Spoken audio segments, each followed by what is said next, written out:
अस्सलाम वालेकुम नाजरीन। पूरी दुनिया के अंदर और ख़ासकर अरब दुनिया के अंदर एक फ़िल्म का चर्चा बड़ी तेज़ी के साथ हो रहा है। ये फ़िल्म नेटफ्लिक्स पर दिखाया भी जा रहा है और सऊदी अरबिया के अंदर इस फ़िल्म को बैन कर दिया गया है। वो फ़िल्म है द गोट लाइफ। ये फ़िल्म सऊदी अरबिया के अंदर ही नहीं बल्कि पूरे गल्फ़ के अंदर इसको बैन कर दिया गया है। बैन करने की वजह जो है, इंडिया ने जिस सच्चे वाक़े की बुनियाद पर इस फिल्म को बनाया है और लोगों के सामने पेश किया है, ये मुकम्मल कहानी नहीं है। आधे कहानी को लोगों के सामने पेश कर दिया गया, लेकिन आधे कहानी को छिपा दिया गया है। आप लोगों ने सोशल मीडिया पर बहुत सारे ऐसे वीडियोस देखे होंगे। मुझे भी लगा कि शायद ऐसा ही है, लेकिन मैंने टटोला, जब इसको ढूंढने की कोशिश की कि कहीं ना कहीं इसकी वजह तो कुछ ना कुछ ज़रूर है, तो मैंने सोचा कि इसके बारे में जानकारी निकाली जाए। तो मैंने अल्हम्दुलिल्लाह आप लोगों तक सच्चा वाक़या पेश करने के लिए मैंने सारे स्टोरी को निकाला। तो मैंने सोचा कि इस वाक़े को आप लोगों तक पहुंचाया जाए। अल्हम्दुलिल्लाह जो इंफॉर्मेशन मैं आपको देने वाला हूं, ये सच्चे वाकई की इंफॉर्मेशन है। ये असल में इसलिए नहीं मिलेगी, ये वन साइडेड स्टोरी चलाई गई है। द गोट लाइफ जो है ना, ये रियल स्टोरी है और ये सऊदी अरबिया के अंदर हो चुका है। 1991 में ये वाकया सऊदी अरबिया के अंदर पेश आया एक इंडियन के साथ। इसके पहले रुख को दिखाया गया है, लेकिन दूसरे रुख को छिपा दिया गया है। ये 40% स्टोरी लोगों के सामने पेश की गई और 50 to 60% स्टोरी बिल्कुल छिपा दी गई है। और बताया यह जा रहा है कि ये 3 साल सऊदी अरबिया के अंदर रहा, लेकिन ऐसी बात नहीं है, बल्कि इसने 10 साल सऊदी अरबिया के अंदर गुजारा है। लेकिन ऐसा क्या हुआ कि वो पहले तो था हिंदू, लेकिन फिर हो गया मुसलमान, और फिर बाद में वो गल्फ के अंदर काम के सिलसिले में आया। ये तमाम बातें जो आपको इस फिल्म में नजर नहीं आई, और इसको जानबूझकर इस रियल स्टोरी को पूरी मुकम्मल कहानी नहीं बताई गई। इस पूरी स्टोरी को अब्दुर्रहमान अल दुआइलिज ने अहमद अल मुल्ला के प्रोग्राम में पूरी स्टोरी की हकीकत बयान की है। अगर हम कहें कि ये फिल्म आने के बाद इन्होंने स्टोरी सुनाई है, तो सब यही कहेंगे कि और ये गलत कह रहे हैं, लेकिन ऐसी बात नहीं है। इन्होंने फिल्म आने से 3.5 साल पहले ये स्टोरी सबका अल मजद करके उस चैनल पर इन्होंने सुनाया है। शबका अल मजद करके एक चैनल है, यूट्यूब पर मौजूद है, अगर आप चाहें तो देख सकते हैं, शबका अल मजद। और अभी आपको उनकी कुछ बातें आपको सुनाते हैं, फिर उसके बाद इस इंसिडेंट की जो पूरी कहानी है शुरू से आखिर तक हम आपको बताते हैं। पहले आप इस क्लिप को सुनिए।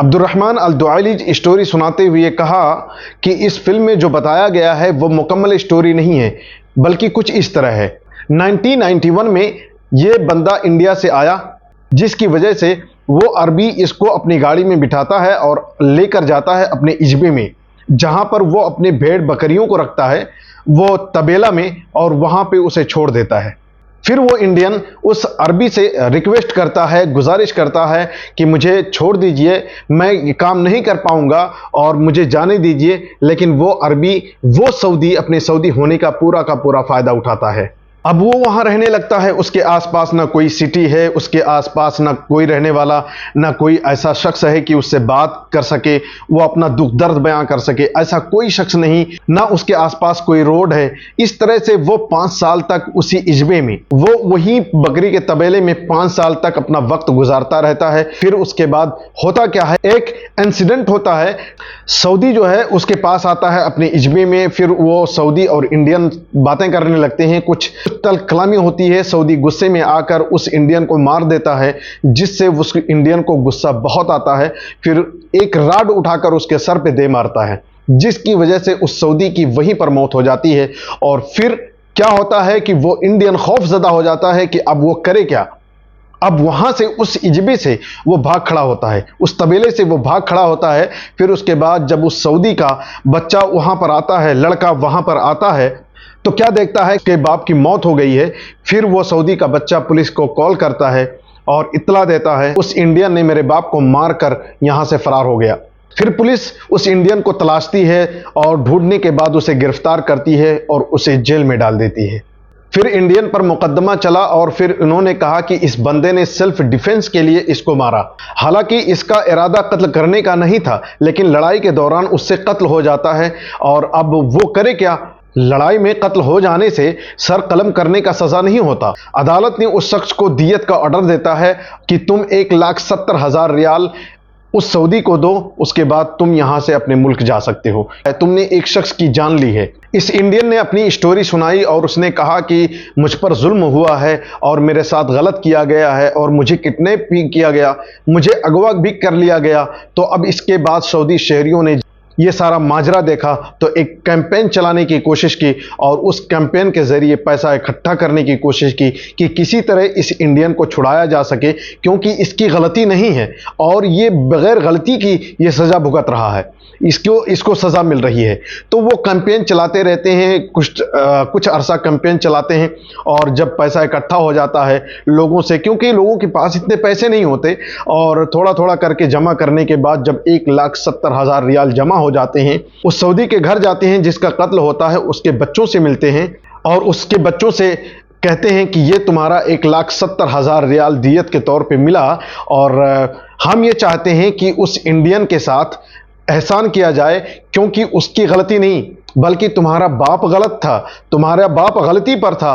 तुम्हें चाहिए कि उसके ब्लड मनी को माफ़ कर देना चाहिए, उसके साथ हुस्न सलूक करना चाहिए, हालांकि वो सज़ा भुगत रहा है। ये सारी बातें सुनकर उस अरबी के बच्चों को खौफ खुदा आता है। फिर वो इस बात को लेकर, ब्लड मनी को लेकर उस शख्स के पास, उस इंडियन के पास पहुंचते हैं और कहते हैं कि ये ब्लड मनी मैंने माफ़ कर दी है और ये जो पैसा है मैं आपको दे रहा हूं इस एवज पे कि मेरे बाप को माफ़ कर दो, क्योंकि मेरा बाप गलत था, मेरा बाप गलती था, तुम्हारे साथ जुल्म किया और 5 साल तक तुम मेरे बाप के साथ रहे और मेरे बाप ने तुम्हारे साथ जुल्म करता रहा। वो इंडियन ये सारा मामला देखने के बाद उसके दिल में मोहब्बत सी जाग उठती है और वो फिर पूछता है कि क्या तुम लोग मुसलमान हो? तो लोगों को ख्याल आता है कि इसके पूछने की वजह तो है कुछ। फिर उसके बाद वो लोग कहते हैं कि हाँ हम मुसलमान हैं। तो कहता है तुम लोग मुसलमान हो, इस तरह से मुसलमान होते हैं? उन्होंने कहा हाँ हम मुसलमान हैं, हम इसी तरह से मुसलमान होते हैं। कहा जिसको मैंने मारा था वो भी मुसलमान था? उसने कहा हाँ वो भी मुसलमान था, लेकिन वो अपने फायदे के लिए और अपने जाती फायदे के लिए उसने ये सारा काम किया जिससे कि वो इस्लाम को रिप्रेजेंट नहीं कर रहा था। तो उसने कहा कि अगर तुम जैसे लोग मुसलमान होते हो तो मैं भी मुसलमान होना चाहता हूं। ये हुस्न सलूक देखकर वो बंदा इस्लाम कबूल कर लेता है। फिर उसके बाद उसको उसकी ब्लड मनी भी माफ़ कर दी जाती है, उसे पैसा दे दिया जाता है जो 1,70,000 रियाल जमा होता है। फिर वो वहां से इंडिया चला जाता है। ये सारा हुस्न सलूक देखने के बाद वो इस्लाम कबूल करता है। तो ये सारी चीज़ें देखने के बाद, हालांकि सिस्टम को पहले से इंसाफ कर देना चाहिए था, लोगों को पहले खड़ा होना चाहिए था, और लेकिन देर आया दुरुस्त आया, उसके हक में इंसाफ हुआ, उसके ब्लड मनी को माफ़ कर दिया गया, उसको पैसा भी मिला, वो 1,70,000 जो जमा हुआ था उसे दे भी दिया गया और उससे माफ़ी भी मांगी गई। उस अरबी के बच्चों ने उससे माफ़ी मांगी। आप सोचिए इस्लाम इसे कहते हैं। हालांकि ये है पूरी कहानी, जिस कहानी को इस फिल्म में दिखाया नहीं गया है। इसकी आधी कहानी को दिखाया गया और आधी कहानी को 50 to 60% को छिपा लिया गया। ये सारी कहानी थी जो मैंने आप लोगों के सामने पेश कर दी है। आई होप कि ये वीडियो आप सबको पसंद आई होगी। अगर पसंद आई है तो लाइक कमेंट शेयर ज़रूर कीजिएगा और सब्सक्राइब करना मत भूलिएगा। अपना बहुत सारा ख्याल रखिएगा। अल्लाह हाफिज़, फ़ी अमानिल्लाह।